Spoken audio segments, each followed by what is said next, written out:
Sutra Teratai yang menakjubkan. Bab 17, Pembedaan Jasa Kebajikan. Sinfasyang Sutra Teratai episode 1558. Para makhluk merealisasikan kesabaran dengan kesadaran bahwa fenomena dharma adalah tiada kemunculan. Esensi dari prinsip kebenaran pada dasarnya tidak muncul dan tidak lenyap. Itu sebabnya juga dinamakan tiada kemunculan atau anutpatika. Para bodhisattva dengan menggunakan dharma tanpa kemunculan, anutpatika dharma, dapat bersabar, menerima dan menikmatinya, berdiam dengan tenang, tak tergoyahkan dan tak mundur lagi. Inilah yang disebut sebagai kesabaran dengan kesadaran bahwa fenomena dharma adalah tiada kemunculan, atau anutpatika dharma santi. Bersungguh hatilah dalam menghayati dan memahami. Esensi dari prinsip kebenaran pada dasarnya tidak muncul dan tidak lenyap. Itu sebabnya juga dinamakan tiada kemunculan atau anutpatika. Esensi dari prinsip kebenaran, apakah masih ingat? Kita pernah mengatakannya, prinsip dan substansi dari kodrat sejati. Kodrat sejati yakni menunjukkan semua orang memiliki kodrat sejati dari sifat dharma. Esensi dari prinsip kebenaran, yakni segala hal di alam semesta, semuanya adalah esensi dari prinsip kebenaran. Sama seperti kita yang pagi hari, subuh sudah mulai, maka disebut subuh, namun masih gelap. Orang awam berkata masih tengah malam. Namun bagi kita pelatih diri adalah subuh. Pukul 3 lewat, kita sudah memukul papan, hari masih gelap. Namun, semua orang sudah bersiap untuk memasuki dharmasala untuk menghormat kepada Buddha. Tidak terasa, tiba-tiba hari sudah terang. Tidak kita rasakan, juga tidak kita perhatikan. Inilah waktu di alam semesta, segala hal sedang bergerak, namun semuanya tidak mengetahui dan merasakannya. Inilah yang disebut esensi dari prinsip kebenaran. Termasuk perubahan dari siang ke malam. Ini semua sudah termasuk di dalamnya. Hal ini mencakup setiap jenis pohon, bibit pohon, dan pohon muda, bisa berupa pohon biasa ataupun pohon besar. Hanya sebuah pohon saja, mereka memiliki beberapa nama sebutan. Pohon besar, pohon tua, ini adalah pohon yang berumur ratusan tahun. Jika kita benar-benar memperhatikannya dengan baik, dari bentuk pohon besar itu dapat memberitahu kita semua kesulitan yang telah dilaluinya. Kita dapat mengatakan bahwa itu adalah pohon tua. Pohon besar tetaplah sebuah pohon yang sama dengan pohon lainnya. Ia belum mencapai titik di mana orang dapat merasakan. Itu adalah sebuah pohon yang sangat berharga dan bersejarah. Namun, ia juga dinamakan dengan pohon. Yang lebih kecil dari pohon disebut pohon muda. Anakan pohon berasal dari sebuah benih. Dan benih ini kemudian menjadi pohon muda. Dalam proses yang terus berkelanjutan, ia memiliki nama sebutan yang sama. Perubahan terus-menerus dan tak henti-hentinya, tanpa kita sadari. Ini yang disebut dengan esensi dari prinsip kebenaran. Ini sama seperti bagaimana kita dilahirkan dan menjadi tua. Ini juga merupakan aspek tubuh fisiologi kita. Tubuh kita, fisiologi tubuh, kita hidup di dunia ini. Sejak kita dilahirkan hingga menjadi tua, pada saat kapan terjadi perubahan. Hal ini juga tanpa kita sadari. Kita tidak menyadarinya, dan kita juga tidak memiliki cara untuk menyadarinya. Inilah yang disebut dengan hukum alam. Hukum alam ini pada dasarnya tidak muncul dan tidak lenyap. Prinsip kebenaran adalah demikian. Karena perpaduan sebab dan kondisi, sehingga lahir hukum dari kemunculan dan kelenyapan. Pohon, dari mana asal benihnya? Asalnya ya dari pohon. Pohon, dari mana asal benihnya? Asalnya ya dari pohon. Dari mana asal pohon? Asalnya ya dari benih. Berputar terus seperti ini. Manusia awalnya tidak ada. Dari mana asalnya manusia? Asalnya ya dari manusia itu sendiri. Prinsip kebenaran yang sama. Prinsip kebenaran itu seperti ini. Tidak timbul dan tidak lenyap. Ada sejak awal. Jika sebab dan akibat tidak dipadukan, maka apapun tidak ada. Oleh karena itu, esensi dari prinsip kebenaran tidak timbul dan lenyap. Tidak timbul dan juga tidak lenyap tetapi ia memiliki aturan alam. Jika tidak timbul, maka tidak ada lenyap. Jika saya tidak dilahirkan, maka tidak ada hari saya meninggal. Ketidakadaan ini yaitu tidak timbul, tidak ada maka tidak mati. Oleh karena itu, pada dasarnya juga tidak timbul dan lenyap. Lahir dan matinya dunia semua karena ada, dan ada datangnya dari sebab dan akibat. Seperti inilah, begini, tetapi esensi di dalamnya sangat berlimpah. Ini adalah aturan. Sebenarnya banyak sekali prinsip kebenaran yang sangat sederhana. Prinsip kebenaran yang sangat mudah itu sangat berlimpah. Hanya saja kita yang tidak menyadarinya. Kita tidak menyadarinya bahwa kita berhubungan seperti ini setiap hari. Kita tidak meninggalkan satu sama lain setiap hari. Kita tidak meninggalkan hukum tubuh dari kemunculan dan kelenyapan setiap harinya.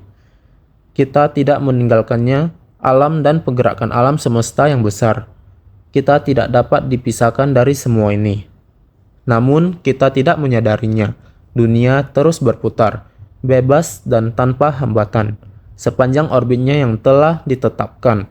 Jadi, kita harus berusaha untuk mengerti dan memahami semua ajaran yang diajarkan Sang Buddha adalah untuk menginspirasi kita untuk melatih pikiran kita, untuk memahami prinsip sebenarnya dari segala sesuatu di alam semesta. Memahami prinsip sebenarnya dari segala sesuatu di alam semesta, baru kita bisa memahami sepenuhnya. Semua orang, masalah, dan benda, kita akan mengerti jalannya siklus sebab akibat. Bahwa ada karma baik dan jahat, dan kita akan mengetahui bagaimana cara menciptakan sebab dan bagaimana menerima akibat atau balasan. Hal inilah yang membuat kita berpikir secara cermat. Jadi, untuk mengajarkan dharma dan mengubah orang lain, kita harus terlibat dalam perenungan penuh perhatian dan perlahan-lahan mulai memahami prinsip-prinsipnya, mempraktekkan dalam tindakan nyata. Sebutannya adalah bodhisattva. Mengerti prinsip-prinsip kebenaran ini, memahaminya secara menyeluruh, dan mempraktekkannya dalam tindakan nyata. Di tengah orang banyak, memahami sendiri dan mampu menyampaikan kepada semua orang. Apakah itu yang dibutuhkan semua makhluk hidup? Bagaimana dengan sisi rohaninya? Atau penderitaan kondisi kehidupan? 6 paramita dan segala praktiknya, bodhisattva menjawab semua kebutuhan makhluk hidup. Maka pengalamannya semakin banyak.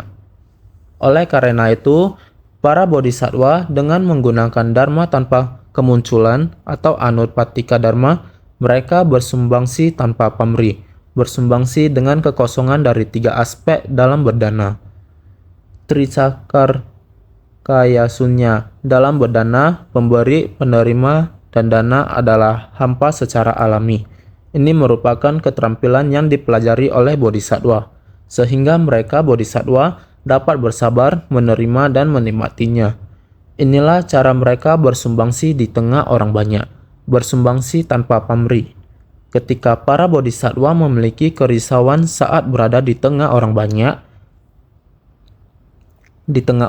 para bodhisattva tahu bagaimana menghadapinya. Mereka terus mempraktikkan, mengembangkan praktik ini. Saat kita berada di tengah orang banyak, kita tidak bisa tanpa kesabaran. Bersabar tanpa merasa bersabar lagi, yaitu tidak merasa ada kesabaran. Saat kita berada di tengah orang banyak, kita terbiasa dengan hal ini dan menjadi alami atau wajar bagi kita. Kita bahkan tidak menyadarinya. Jadi, kita harus terus mempraktikkan kesabaran. Inilah yang harus kita lakukan di tengah orang banyak. Kata sabar bagi para bodhisattva adalah mampu menanggung atau bersabar dalam banyak hal. Karena mereka tidak menganggapnya sebagai penderitaan, mereka menganggapnya sebagai kebahagiaan. Mereka berpikir untuk penderitaan semua makhluk, saya akan melakukan yang terbaik, membimbing mereka dan membantu mereka, sampai saya melihat mereka mencapai pembebasan, kerisauan dan ketidaktahuan di batin mereka. Serangan mereka terhadap saya dan tidak mengerti terhadap saya akan berusaha yang terbaik untuk membantu mereka mengerti.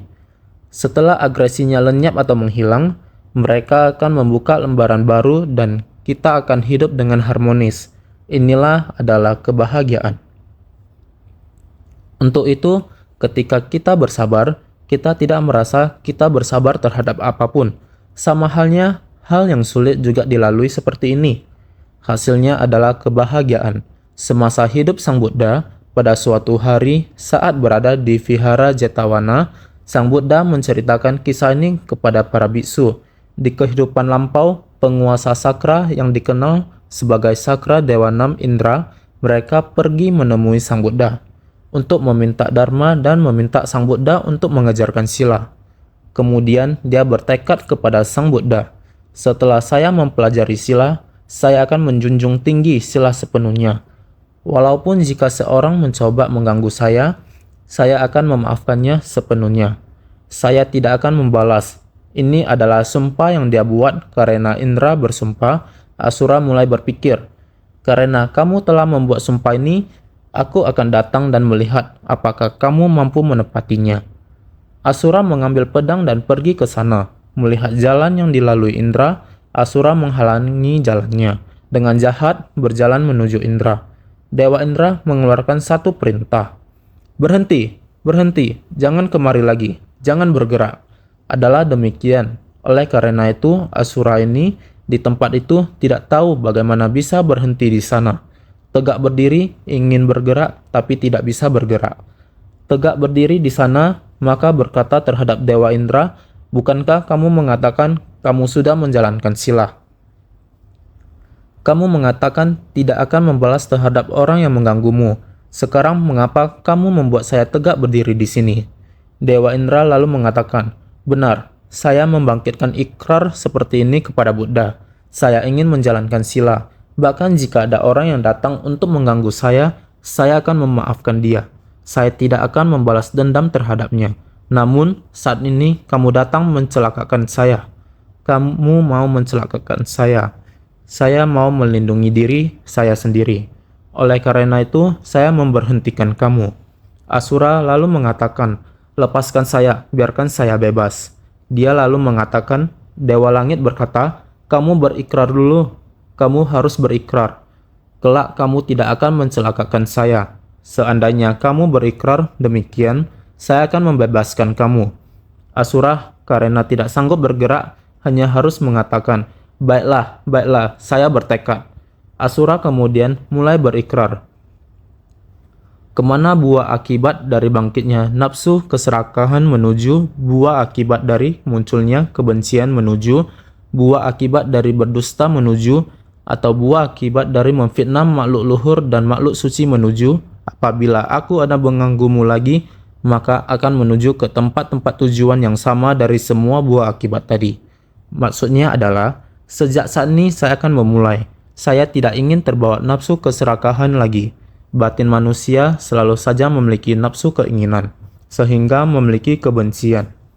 Ketika tidak mendapatkan nafsu keinginan ini, maka kan muncullah kebencian, terutama apabila sudah berjanji dengan Anda. Apabila saya masih berdusta, maka saya masih akan terus mengikuti buah akibat dari berdusta. Apabila saya memfitnah makhluk luhur dan makhluk suci, saya juga akan menerima buah akibat dari perbuatan ini. Apabila saya masih mengganggumu, saya akan menerima kejadian seperti ini. Keserakahan, kebencian, kebodohan. Saya akan melakukan, maka saya akan menerima buah akibatnya. Sehingga mulai saat ini saya tidak mau serakah, membenci, dan bodoh. Batin janganlah membangkitkan kemarahan. Saya juga tidak akan mengganggu Anda lagi. Jika saya mengganggumu, maka saya juga akan menerima balasan karma buruk yang seperti ini. Dengan demikian, Dewa Langit pun merasa tenang. "Baiklah, saya akan melepaskanmu. Saya akan melepaskan ikatanmu dan membebaskanmu." Asura pun bebas, segera berbalik dan pergi. Dewa Langit lalu menghadap Buddha, bersujud dan memberi hormat dengan tulus di hadapan Buddha, dan menceritakan ceritanya kepada Buddha. Dia mengatakan apa yang telah terjadi sebelum datang menemui Buddha, dan bagaimana Asura datang mengganggunya. Buddha lalu berkata, "Apa metodemu?" Dewa Langit pun mengatakan, "Saya menghentikannya." Buddha pun bertanya, "Mengapa menghentikannya?" "Karena saya pernah berikrar, saya tidak akan membalasnya." "Buddha, apakah saya telah melanggar sila?" Buddha pun menjawab, "Tidak melanggar sila. kamu hanya demi melindungi diri lalu menghentikannya. Dewa Langit lalu bertanya kembali, apakah dia akan mengganggu saya lagi? Buddha pun menjawab, dia tidak akan mengganggumu lagi karena dia telah membuat ikrar dengan tulus. Tenang, dia tidak akan mengganggumu lagi. Benar, itu benar. Menjaga sila ada manfaatnya. Walaupun telah mendengarkan ajaran Buddha, setelah memahami, kita hendaknya mempraktekkan dan menerapkan sila. Namun, orang luar seperti Asura sengaja membuat masalah, sengaja memfitnah. Dia sengaja memfitnah karena dia memiliki keserakahan, kemarahan, dan keraguan. Dia iri dengan kenikmatan Dewa Langit. Dia iri karena Dewa Langit dihormati oleh demikian banyak dewa lain. Dia iri karena Dewa Langit dapat mendekati Sang Buddha, dapat begitu dekat dengan Buddha. Sebenarnya dia sendiri karena kekurangan diri sendiri, rasa iri, maka orang lain tidak dapat mendekati dia. Bukan karena orang lain tidak hormati dia, tapi karena dia penuh dengan keserakahan, kemarahan, dan kebodohan, dan juga suka berbohong, omong kosong, dan tidak menjaga 5 sila. Maka tidak ada moralitas dan menyebabkan orang lain tidak menghormati dia. Orang semakin tidak menghormati dia, dia semakin marah. Dari kemarahan menjadi fitnah, berbohong dengan hal yang tidak benar dan memfitnah orang yang baik. Inilah sifat Asura. Namun, orang yang melatih diri harus bersabar. Jadi harus bagaimana? Harus sangat lapang dada dan sabar. Hanya bisa mencegah, tapi tidak membalas dendam terhadap dia. Inilah pendidikan dari Sang Buddha. Semua orang bisa mendekati Buddha. Jika tidak bisa mendekati beliau, itu adalah rintangan hati diri sendiri. Semua orang bisa berlapang hati. Jangan terlalu risau. Namun, dia tidak bisa terima ajaran ini, maka hati dia tidak bisa lapang. Masih tetap memfitnah orang lain.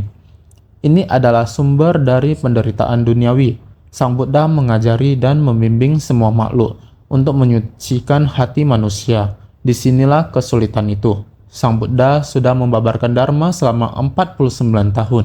Meskipun Buddha mengajarkan Dharma berdasarkan kapasitas, para makhluk tetap sulit ditaklukkan. Dharma Buddha begitu bagus dan sudah ada di dunia selama lebih dari 2000 tahun.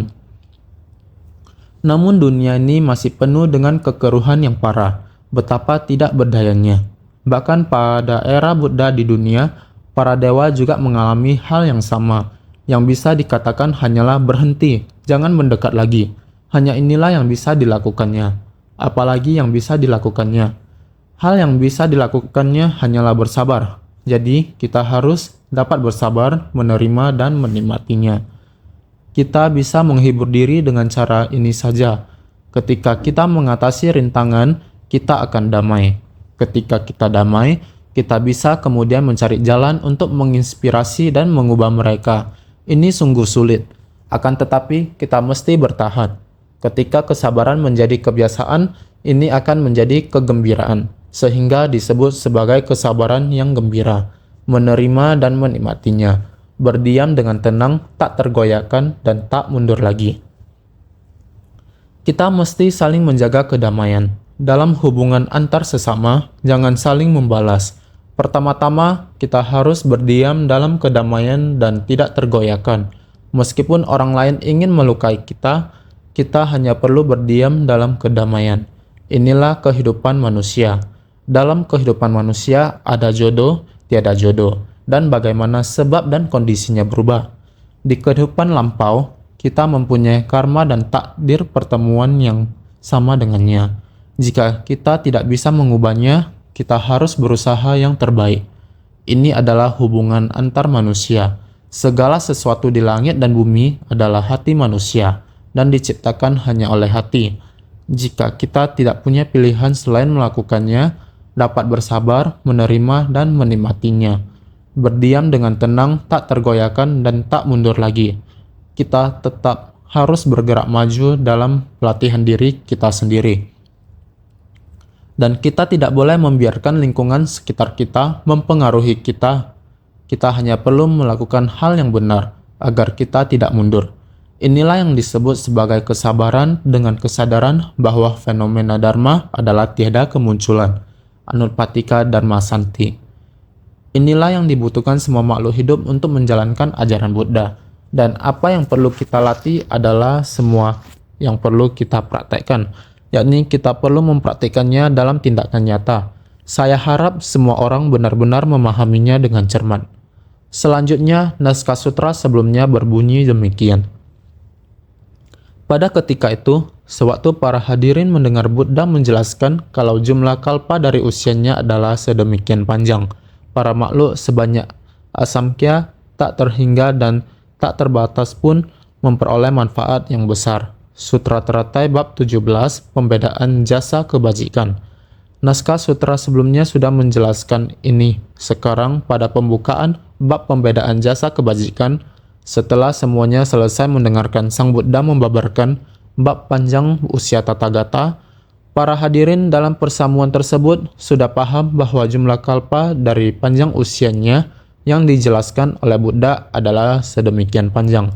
Sedemikian panjang seberapa panjangkah waktunya, yaitu sebanyak kalpa yang tak terhingga. Kalpa sebanyak butiran debu. Kita sudah menjelaskan sebelumnya. Untuk dapat menjelaskan panjangnya waktu tersebut, sama sekali tidak akan pernah dapat menjelaskannya.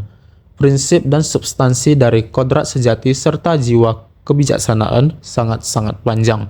Usianya sangat panjang. Demikianlah sangat panjang. Ada berapa banyak orang yang mendengarkan Dharma di sana? Asamkya tak terhingga dan tak terbatas, yaitu bodhisattva yang mendengar pembabaran bab panjang usia Tathagata. Ada bodhisattva masa lampau, ada bodhisattva masa sekarang. Bodhisattva masa lampau bermunculan dari bumi. Juga ada yang datang dari 10 penjuru. Anda sekalian seharusnya masih mengingat ini. Maka sangat banyak para makhluk sebanyak asamkya tak terhingga. Selain para Buddha dan bodhisattva yang datang dari masa lampau, yang datang karena jalinan jodoh, dan para makhluk yang sedang dibimbing dan ditransformasikan di tempat itu sangat banyak. Semua orang mendengar tentang panjangnya usia, bahwa sifat dharma dari prinsip dan substansi kodrat sejati serta jiwa kebijaksanaan adalah abadi. Semuanya sangat bersukacita dan mendapatkan manfaat. Semuanya menghayati dan pikiran mereka terbuka. Ini yang disebut pikiran terbuka dan menjadi paham. Jadi memperoleh manfaat dan bersukacita. Selanjutnya, naskah sutra mengatakan bahwa pada ketika ini, ketika semuanya bersukacita, pada ketika ini, Bhagawan memberitahu kepada Bodhisattva Mahasattva Maitreya, Ajita, sewaktu aku menyampaikan betapa panjangnya usia Tathagata, para makhluk sejumlah 6.800.000 koti nayuta butiran pasir di Sungai Gangga memperoleh Anutpatika Dharma Santi. Sutra Teratai bab 17, Pembedaan Jasa Kebajikan. Semua orang perlu bersungguh hati mendengar. Pada ketika itu, Bhagawan mulai berkata kepada Bodhisattva Mahasattva Maitreya, lalu memanggilnya lagi, Ajita. Bodhisattva Maitreya adalah Ajita.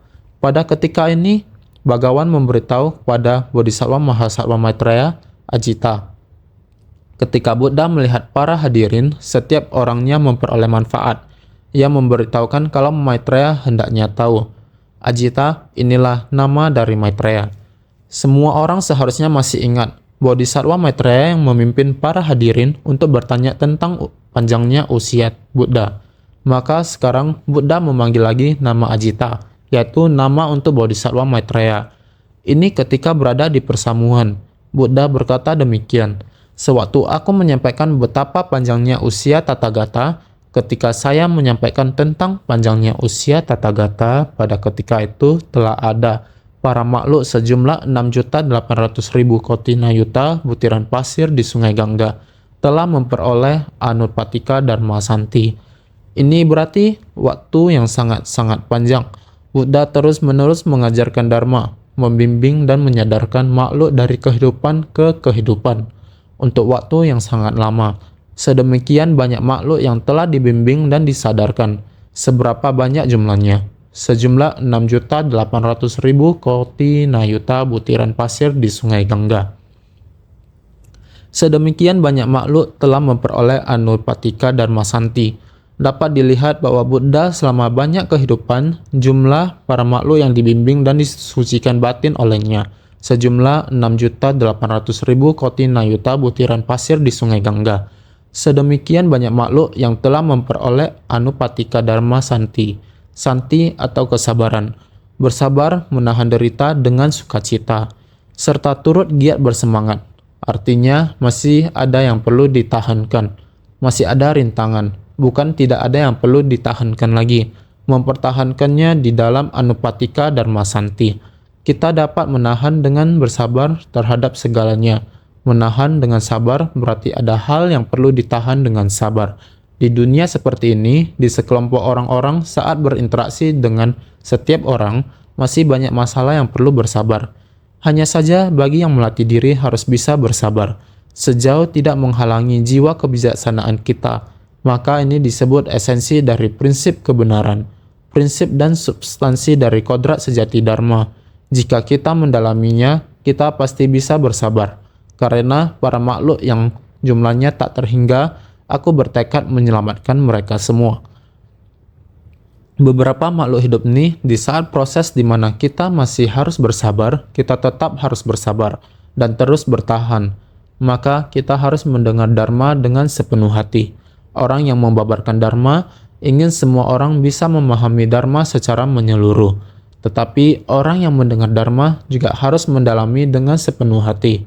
Ini tandanya ketika Buddha melihat para hadirin, setiap orangnya memperoleh manfaat. Melihat kita semua sekarang orang yang mendengar dharma, hatinya juga sudah merasakan. Inilah yang disebut setiap orangnya memperoleh manfaat. Adalah setiap orang masing-masing bisa mendalami pemahamannya. Inilah manfaat. Walaupun tidak memahami seluruhnya, semuanya ada perbedaan ini. Mendapatkan manfaat, dharma sudah di dalam hati. Baru kemudian mengatakan lagi kepada Bodhisattva Maitreya, memberitahukan apa yang telah dikatakan adalah, Maitreya, kamu harus tahu ini. Ini karena Bodhisattva Maitreya memiliki kemampuan yang tepat untuk memahami hal ini. Sang Buddha berbicara sesuai dengan kemampuan Bodhisattva Maitreya, agar Maitreya bisa mengerti. Sangat penting bagi Bodhisattva Maitreya untuk memahami hal ini. Karena Bodhisattva Maitreya akan menjadi seperti itu, calon guru dunia saha. Oleh karena itu, dia benar-benar harus melakukannya, menyadari dan memahami hal ini. Jadi, keluarkan dia dan berkata, hendaknya tahu Anda perlu memahami ini dengan lebih baik. Jadi, Ajita adalah Bodhisattva Maitreya. Sewaktu aku menyampaikan betapa panjangnya usia Tathagata, para makhluk sejumlah 6.800.000 koti nayuta butiran pasir di Sungai Gangga memperoleh anupatika dharma santi. 600 merujuk pada 6 akar indera, 80 merujuk pada 8 kesadaran. Nayuta butiran pasir di Sungai Gangga merujuk pada niat pikiran dari para makhluk pada ketika itu. 6 akar indera kita, mata, telinga, hidung, lidah, tubuh, pikiran, semua ini disebut 6 akar indera. 6 akar indera berdasarkan pada 600 sebagai perumpamaannya. Dengan 600, karena yang dilihat mata kita sangatlah banyak, beraneka ragam bentuk dan warna. Di dalam kehidupan seumur hidup, kita telah melihat berapa banyak benda. Itu merupakan kemampuan dari mata. Telinga kita mendengar berapa banyak suara, sehingga dikarenakan kemampuan 6 akar indera kita, terjalin dengan jumlah kondisi pemandangan luar. Jumlah angkanya sangatlah banyak. Jadi berdasarkan 600 sebagai pembahasan. 6.800.000. 600 merujuk pada 6 indera. 80 adalah merujuk pada 8 kesadaran. 6 akar indera kita terjalin pada 6 objek indera. 6 macam pikiran yang menerimanya. Mata memiliki kesadaran mata. Akar mata menjalin objek warna. Kesadaran mata yang memilahnya atau menganalisanya. Akar telinga menjalin objek suara. Kesadaran telinga yang menganalisanya. Semua ini memiliki akar, objek, dan kesadaran. Saat ini sedang mendengarkan dharma. Anda menggunakan akar telinga untuk mendengarkannya. Melalui perenungan yang sangat cepat. Membuat dharma ini, kata-kata yang telah didengarkan dengan sangat cepat telah menganalisanya. Apakah ingin membuat kita bersukacita ataupun membuat kita marah. Dengan sangat cepat di kesadaran keenam ini, dengan demikian telah menghayatinya dan merespon. Dengan sangat cepat telah merespon. Ketika 6 kesadaran indera mulai membedakan, tangan, kaki, dan wajah semuanya akan bereaksi. Saat saya bersukacita, saya akan bereaksi dengan tersenyum. Saat saya marah, saya akan bereaksi dengan memperlihatkan wajah yang masam atau tidak menyenangkan. Setelah kita menciptakan karma, akan kembali ke 8 kesadaran kita. Hasilnya akan berada di 8 kesadaran kita. Kata-kata yang dikeluarkan saat bersukacita, hati orang lain juga akan bersukacita. Dan kita akan bersukacita tanpa ada kekhawatiran. Terutama setelah kata-kata yang dikeluarkan saat bersukacita. Respon yang diterima adalah sukacita. Kita akan memasukkannya ke dalam 8 kesadaran kita. Saling berjanji akan bertemu kembali, satu dengan yang lain. Karena kapasitas kita sudah cocok satu dengan yang lainnya. Jalinan jodohmu dan jalinan jodohku masih akan bersambung atau berkaitan. Dan akan kembali ke dalam 8 kesadaran kita. Oleh karena itu, 6.800.000 sangat banyak. Demikian banyak. Banyak nayuta dari 6 kesadaran objek perhatian menuntun kita untuk melakukan tindakan. Hasil dari tindakan yang telah kita perbuat ada dalam batin kita sendiri. Kita terus-menerus melanjutkannya di masa lampau, masa sekarang, dan masa akan datang. Masa sekarang, masa lampau, masa akan datang, dan lain sebagainya. Demikian siklus yang demikian. Oleh karena itu, kita hendaknya sepenuh hati. Dharma sangat halus, rumit, dan menakjubkan. Oleh karena itu, nayuta adalah tanpa batas. Tanpa batas butiran pasir di sungai Gangga. Oleh karena itu, merujuk pada niat pikiran dari para makhluk pada ketika itu. Buddha berkata, setelah mendengarkan Dharma, niat pikiran yang demikian. Orang-orang yang telah memahami secara jelas dan tuntas jumlahnya sebanyak butiran pasir pada nayuta sungai Gangga tak terhingga, bebas dari segala pikiran penuh hayalan bahwa Dharma dari kemunculan pada dasarnya adalah kosong, dapat melihat sifat hakikinya dengan jelas, membedakan dengan pasti, sehingga segala kondisi baik atau buruk tak mampu menggoyang. Para makhluk senantiasa dipenuhi dengan pikiran demi pikiran. Sudah menghayatinya, sudah memahaminya, semuanya sudah saya pahami sepenuhnya. Jumlahnya itu sangat banyak, sangat banyak. Setelah memahaminya, kita sekarang telah mendengar kalimat ini. Saya telah mengerti, saya bisa membangkitkan orang banyak. Orang-orang yang telah memahami secara jelas dan tuntas jumlahnya tak terhingga. Ini bisa mempengaruhi sangat panjang, sangat lama, waktu dari orang yang tak terhingga jumlahnya. Ini adalah bersungguh hati, harus bagaimana memberi manfaat bagi dunia, mewariskan silsilah dharma, bagaimana membuat mazhab. Ini juga sangat penting, mempengaruhi masa depan. Jadi, bebas dari segala pikiran penuh hayalan, pikiran demi pikiran ini harus benar dan nyata. Tiada kerisauan. Jika batin tiada kerisauan, pikiran demi pikiran benar. Semua yang dilakukan terangkum di dalam kesadaran ke-8 ini, mempengaruhi masa kini dan masa mendatang. Ini sangat penting. Jadi, bahwa Dharma dari kemunculan pada dasarnya adalah kosong, dapat melihat sifat hakikinya dengan jelas. Benar-benar memahami sampai tuntas, dapat melihat sifat hakiki kita sendiri. Sifat hakiki dan pemahaman akan prinsip sudah berpadu, maka itu adalah jiwa kebijaksanaan, telah bertahan selamanya. Jadi, membedakan dengan pasti, sifat hakiki kita telah memahami sampai tuntas. Membedakan dengan pasti sehingga segala kondisi baik atau buruk tak mampu menggoyang. Tidak peduli apakah kondisi buruk yang datang ataupun kondisi yang sangat baik, tidak akan membuat kita keliru lagi. Ada orang menikmati juga menikmati sampai keliru. Karena itu kondisi baik juga bukan hal yang bagus. Kita harus selama-lamanya dalam kesabaran penuh kebahagiaan. Dengan demikian baru bisa mempraktikkan jalan bodhisattva. Jadi para makhluk senantiasa dipenuhi dengan pikiran demi pikiran. Para makhluk selalu memunculkan segalanya, terlahir di dunia, namun pikiran penuh khayalan kita adalah pikiran penuh khayalan apapun juga ada. Ini semua dinamakan hidup. Jadi setelah mendengar tentang panjangnya usia Buddha, mereka paham kalau itu adalah tiada muncul atau lenyap. seketika tercerahkan akan batin sendiri. Bagi orang-orang yang merealisasikan prinsip kebenaran ini, mata dharma mereka menjadi murni. Inilah yang disebut dengan memperoleh anupatika dharma santi. Bab panjang usia Tathagata ini, jika memahaminya dengan tuntas, batin jika telah jelas, mana ada kehilangan. Tiada muncul atau lenyap adalah tiada kehilangan. Sehingga seketika tercerahkan akan batin sendiri. Batin kita sendiri telah tercerahkan. Bagi orang-orang yang merealisasikan prinsip kebenaran ini, mata dharma mereka menjadi murni. Inilah yang disebut dengan memperoleh anupatika dharma santi, sehingga fenomena dharma yang tiada muncul dan tidak lenyap dinamakan dharma tanpa kemunculan atau anupatika dharma. Ini juga dinamakan dharma tanpa kemunculan, sehingga memperoleh dharma tanpa kemunculan atau anupatika dharma dan berdiam dengan tenang di dalamnya.